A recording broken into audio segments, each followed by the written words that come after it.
Olá, meus alunos queridos do meu coração. Vocês devem estar pensando assim, poxa vida, a prof tá tão empolgada, né? Na verdade, a prof tá tentando passar um pouco de empolgação para vocês, né? Que estão aí, sem poder nos ver, sem poder ter contato. Não acredito que meu marido ligou o celular a esta hora, no momento que eu estou gravando aula para você. Coitado, imagina como ele não ficou agora, né? Bom, vocês me desculpem, né? Vamos começar a nossa aula de hoje. Eu até já olhei pra ele lá, porque ele tá olhando pra mim e tá com o celular na mão, né? Pena não mostrar pra vocês, mas saíram da nossa aula. Então, voltando. Gente, hoje a nossa aula nós vamos falar sobre gêneros literários, tá? Sim, eu fiz essa aula hoje. Levei o dia inteiro planejando ela pra vocês. Mas o que vale é a intenção, tá bom? Lembrando que na aula passada nós concluímos uma introdução referente à literatura. O que é literatura e qual a sua importância, né? Relembrando, a literatura é então a expressão do ser humano, né? Em relação à sua época, à sua cultura e ao seu momento atual de vida, certo? Aqui, pessoal, na apresentação aqui. Gente, se alguma coisa sair assim de errado, vocês não dão bola. O importante é vocês entenderem um pouquinho que forma a literatura, na verdade, é dividida. Na verdade, não é que a literatura é dividida. Nós temos gêneros. Ela é classificada em 3 gêneros. Como é que são esses gêneros? Deixa eu só... Não, eu concluí aqui para vocês. É isso que eu quero que aumente. Isso, muito bem. Lá na antiguidade grega, mais ou menos assim, para passar para vocês, no século 6 a.C., 8 a.C., mais ou menos, né? A literatura era dividida em gêneros. E esses gêneros eram classificados em épico, lírico e dramático. Hoje, nós vamos... Por isso que esta é a divisão clássica, por isso que nós chamamos de divisão clássica, porque provém da antiguidade grega, certo? E, no entanto, hoje é preferível utilizar o termo narrativo. Quando a gente fala em gênero épico-narrativo, nós estamos falando de narrativas, gêneros narrativos, certo? Hoje nós vamos se atentar ao gênero épico, narrativo, tá? Vem comigo lá, que para poder iniciar isso, eu preciso que vocês prestem atenção nesses 2 trechinhos aqui.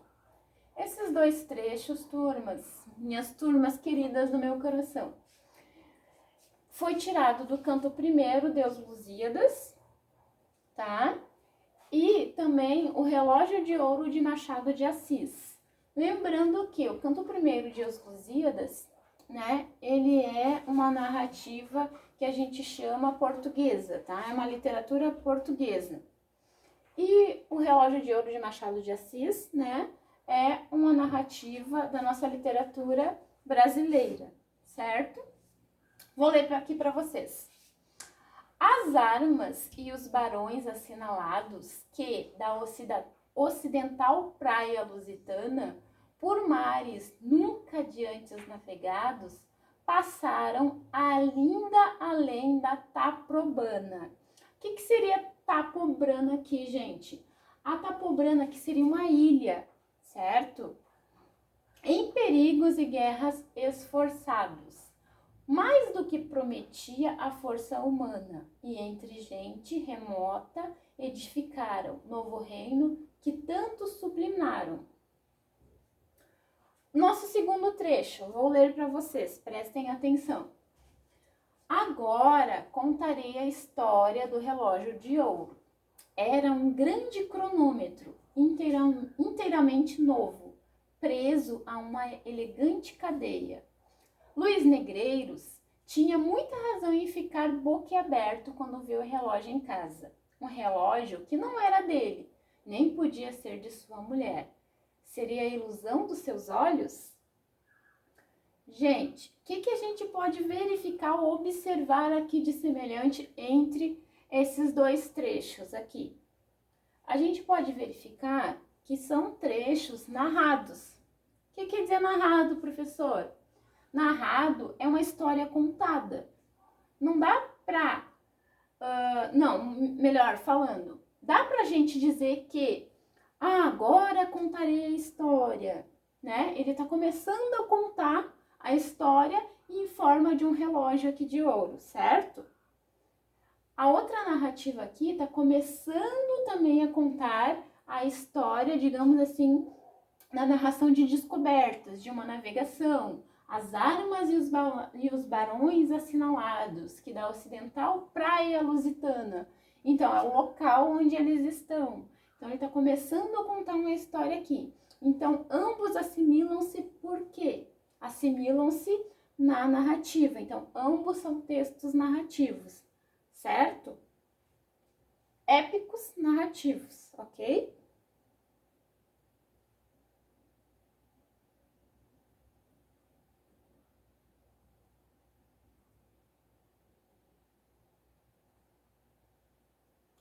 Aqui, pessoal, quando eu falo de texto épico narrativo, né, eu tenho que lembrar da Grécia Antiga.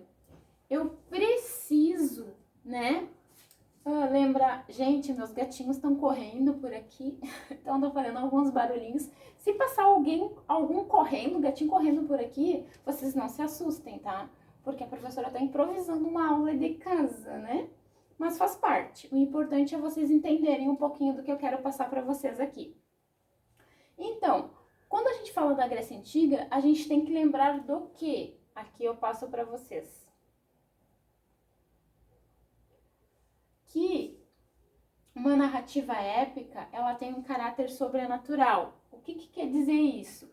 Originalmente, possuía relação com a mitologia.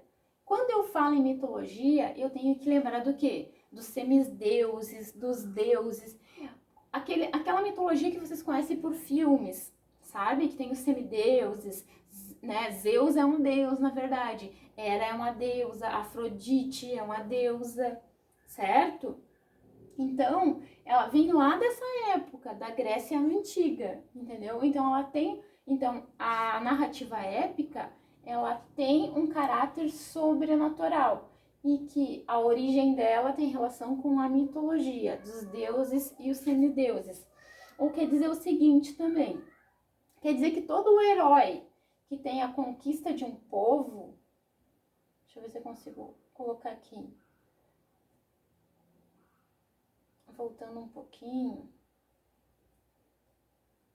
aqui, que a gente chama de heroísmo e grande conquista de um povo. O que seria isso? Heroísmo e grande conquista de um povo, a gente tem um exemplo lá do texto primeiro, que eu falei para vocês, dos Lusíadas de Camões, né? Onde ele conta lá a origem do povo português, porque é uma literatura portuguesa. Então, o que ele está contando lá? A origem desse povo, a conquista desse povo, né? De como, né, o português, né, teve o seu território conquistado. Dessa forma, lá nós temos o heroísmo. E o herói, ele precisa da ajuda de quem? Dos deuses. Então, ali nós temos o culto aos deuses também, né? Outra característica é aqui, construído em versos. Tanto o texto que eu falei para vocês ali no primeiro dos Lusíadas, dos Camões, ele é construído em versos, então nós chamamos de poemas épicos. Também é uma das características da narrativa épica, do gênero épico, certo? E uma das outras características também que nós temos ali a Ilíada e a Odisseia de Homero, certo? A Eneida de Virgílio, os Lusíadas de Camões, ok? Que foi o exemplo que eu dei para vocês do trecho inicial. A Eneida de Virgílio também conta o feito, a conquista de um povo, assim como a Ilíada também conta a conquista de um povo, que nada mais é que o 9º ano da Guerra de Troia, certo? Então é a conquista de um povo. E a Odisseia também não deixa de ser uma conquista no mar. Aqui é a guerra, né, pela terra, e aqui é a guerra no mar, que é o Odisseu, O Odisseu também encontra-se na Ilíada, ok, gente? Em outro momento a gente vai falar um pouquinho mais sobre isso.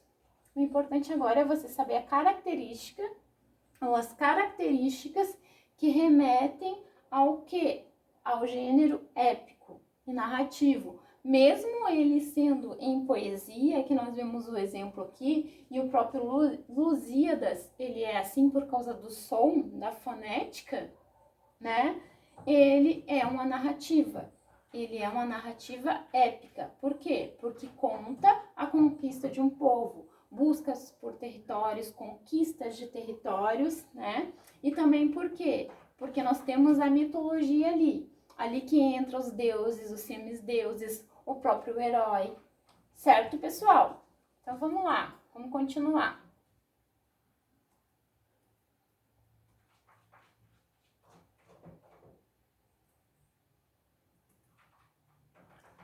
Então, as características desse gênero. Quando eu falo as características desse gênero, eu estou falando a característica do gênero narrativo. As características do gênero épico-narrativo. Que características que ele tem? Ele apresenta um narrador, né? Esse narrador é a voz que desenvolve a narrativa. Então, é quem fala, né? Quem descreve a história que está acontecendo. Pode ser em primeira pessoa. Quando é uma narrativa em primeira pessoa, normalmente ele é o personagem, né? Porque ele tá em primeira pessoa, o eu tá ali, certo? Então, normalmente ele é um narrador personagem. Ou terceira pessoa. Quando a gente encontra um narrador em terceira pessoa, normalmente ele tá o quê? Observando. Porque terceira pessoa, ele não tá ali diretamente, então ele está fazendo a observação da narrativa, certo? Também nós temos como característica o enredo, no gênero épico-narrativo, tá? Os fatos que se desenvolvem ao longo da narrativa. Então, os fatos que se desenvolvem, tudo que acontece dentro da narrativa, dentro da história, é o enredo. Possui introdução, desenvolvimento e conclusão. Ok? Também nós temos os personagens, seres que participam da narrativa de alguma forma. E também nós temos o espaço de tempo. Nada mais é que a localização temporal ou geográfico daquela narrativa, daquela história que está acontecendo, certo? Também nós temos as subdivisões atuais deste gênero. Quais são elas? Do gênero épico-narrativo. Nós temos, então, quando a gente fala em subdivisões, quer dizer que é a divisão, né, dentro da divisão, é uma ramificação. Esse épico-narrativo é uma divisão, é uma classificação, até porque nós temos o dramático, que a gente vai estudar em outra aula, e nós temos o lírico, que nós vamos estudar numa outra aula também. Então, dentro do épico narrativo, nós temos o quê? O romance. O que é o romance? É uma narrativa longa. Eu lembro que numa aula, eu não lembro em qual turma, que foi me perguntado assim, mas professora, qual é a diferença do romântico pro romance? Romance não é romântico? Não. Nem toda narrativa longa, nem todo romance, que é uma narrativa longa, é romântica. Pelo contrário. Por quê? Porque ela apresenta um enredo bem elaborado, certo? O que é o enredo? Início, meio e fim, né? Que é a introdução, desenvolvimento e conclusão.